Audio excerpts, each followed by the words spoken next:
Prajagalam utter flop. Chandrababu నీచ రాజకీయాలు ప్రజలకు అర్థమయ్యాయని ఎమ్మెల్యే నంబూరు శంకర్రావు అన్నారు. మోసపూరిత మాటలతో చంద్రబాబు నీచ రాజకీయాలు చేస్తున్నారని ప్రజలకు అర్థమైందని పెదకూరపాడు శాసనసభ్యులు నంబూరు శంకర్రావు అన్నారు.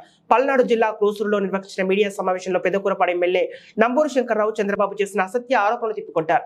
క్రోసూరులో నిర్వహించిన ప్రజాగలం అట్టర్ ఫ్లాప్ అయిందని, అందుకే చంద్రబాబు మతి తప్పి మాట్లాడుతున్నారని విమర్శించారు.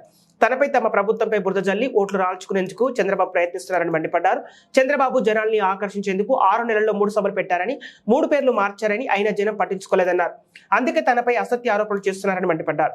పెదకూరపాడు నియోజకవర్గం గురించి తెలియని కొత్త అభ్యర్థి రాసిచ్చిన స్క్రిప్ట్ పట్టుకుని చంద్రబాబు చదివి వినిపించారన్నారు. ఇసుక విషయంలో తనపై ఆరోపణలు చేసిన చంద్రబాబుకి ఆయన ప్రభుత్వంపై ఎన్జీటీ 100 కోట్ల జరిమానా విధించిన విషయం గుర్తులేదని ప్రశ్నించారు. ఈ మాట్లాడే వాళ్ళందరికన్నా నాకు రాదా? నాకు కూడా కావాలి రాజధాని, నాకు కూడా కావాలి.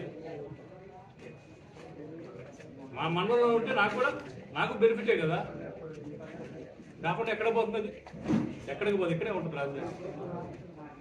మనం రాగానే అన్ని రోడ్లు వేసేద్దామని చూద్దాం. అసలు ఏ రోడ్డు వేయాలో చెప్పండి రా బాబు. ఒక్క రోడ్డు ప్రాసెస్లో ఉంది, ఎంకాయ పాలెంది ఒకటే రన్నింగ్లో ఉంది. అసలు ఏ రోడ్డు వేయాలో చెప్పండి, తెలుసా సార్? పలానా రోడ్డు వేయాలో చెప్పండి అంటున్నా. అన్ని రోడ్లు వేసాను, ఆ సంగతి తెలియదేమో మీకు. అసలు ఏం తెలియని వాళ్ళు కూడా మరి చంద్రబాబు నాయుడు సీట్ చెప్తున్నాడు.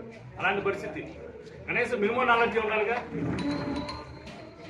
లిఫ్ట్ ఇరిగేషన్ పోటీ నువ్వు ఇచ్చావు. లిఫ్ట్ ఇరిగేషన్ ఇప్పుడు అన్నా చంద్రబాబు, నీ 14 సంవత్సరాల్లో ఏం లిఫ్ట్ ఇరిగేషన్ ఇచ్చావు చెప్పబోయా? కన్నా లక్ష్మీనారాయణ గారి టైంలో వచ్చింది లిఫ్ట్ ఇరిగేషన్లో. నీ టైంలో ఎప్పుడు వచ్చినాయి? ఒకటే సాదాశ్రావు గారి టైంలో వచ్చింది. నీ టైంలో ఎప్పుడు వచ్చింది అసలు లిఫ్ట్ ఇరిగేషన్లు ఇస్తారంట? ఏమి ఇస్తారు? ఎట్టిస్తారు? పట్టుసీమ లేదని చెబుతున్నారు. పట్టుసీమ ఎందుకు లేదు నువ్వు? నేను అడుగుతున్నా.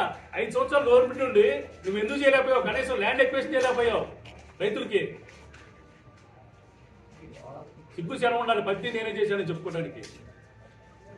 అమరావతికి నువ్వు రాజధాని రోడ్డు వేయలేకపోయావు 5 సంవత్సరాల్లో. ఒక రోడ్డు కనకదుర్గం వారికి బ్రిడ్జి, కనీసం బ్రిడ్జి పూర్తి చేయలేకపోయావు. 6 నెలల్లో కాంట్రాక్ట్ పూర్తి చేయాల్సింది. కనీసం నువ్వు నీకున్న టైంలో 2.5 సంవత్సరాలు కూడా చేయలేకపోయావు. జగన్మోహన్ రెడ్డి గారు పూర్తి చేశాడు.